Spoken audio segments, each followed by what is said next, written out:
Hey guys, so today we have decided that we are going to install a 100-watt solar power panel to our RV.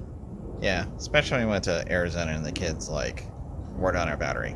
And for boondocking, we don't boondock all that much because a lot of sites near us have electric hooked up, but I think that's the perfect size for when we need to boondock and when we want to boondock for it. Alright, first thing we gotta do is get this solar panel box up here without dropping it. Look at this old solar panel. This thing is not doing nothing. We're definitely just gonna take this thing away, and I think I'm gonna put the solar panel right behind the AC and then right in front of this vent. Using some cred cutter and a microfiber, clean the area. Alright, now we just gotta get the brackets to secure the solar panel and bolt these in. Then we just take the solar panel out of the box and position it on top of the roof. I think I got it pretty much in the right position where I want it. It's looking pretty good. I think it's a pretty good spot for the solar. I got enough room to still work on the AC if I have to. Now we're going to connect the wires to the solar panel, and they just snap in together with these little connections. Make sure you tape off the ends, because now we're actually producing power with the solar.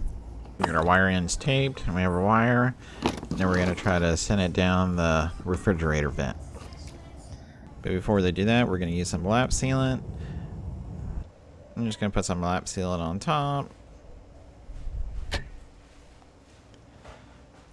And then just put a little bit at the bottom, make sure there's no leaks. Set it back down. Put our screws in. Now we're just going to secure it to the RV roof. Then we're going to put more lap sealant on top of the screws. Now I'm just going to use a screwdriver. Punch just a little hole through the screen so I can get the wire through. It breaks pretty easy. Now I'm just feeding the wires through the little refrigerator vent here. Now I'm going to put some wire loom on here to protect it so it doesn't get cut. It's a little tricky putting this on, but I think it's definitely worth it. Here it is with the wire loom going into there. And this is what we finished with. Everything's sealed up. The wires are going in. And the wires come down from the top of the vent, coming through here. And I'm just going to find an area to put them in. And I think I'm going to go through this grommet.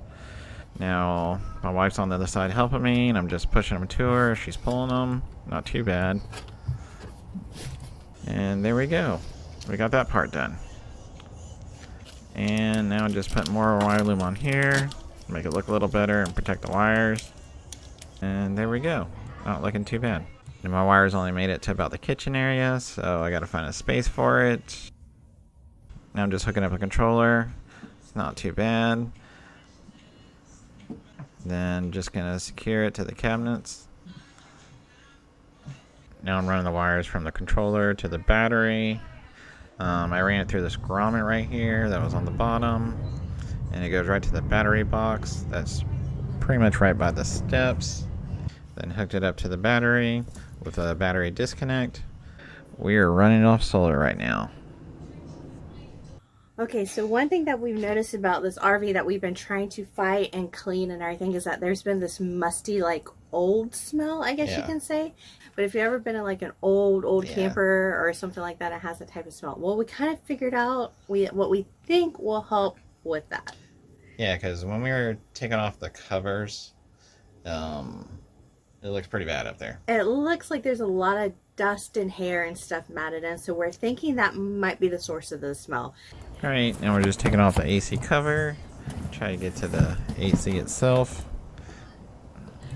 Now we're going to take off a few screws, try to get to the coil. This thing is bad. That is definitely where that smell was coming from. I don't know if it's ever been cleaned. And then we're going to put a towel here so it doesn't drop down below through the intake into the RV. This is a spray foam. You just spray it on. Spray the foam on there and it's eating the dirt away and it's actually bringing it out. It's working by itself. You don't really have to do nothing with it. And that's the results. Look how much cleaner this is. Just put the cover back on and that's pretty much it. Alright guys, so the both of us did it. We were able to put solar in by ourselves. and also did cleaning the AC. He did the work for cleaning the AC, but it wasn't as difficult as I was afraid it was going to be. Yeah, it's a good DIY project. It's not too difficult. It wasn't too nerve-wracking or anything like that. So I hope you enjoyed this video. If you want to see more of our renovation and adventures, please subscribe.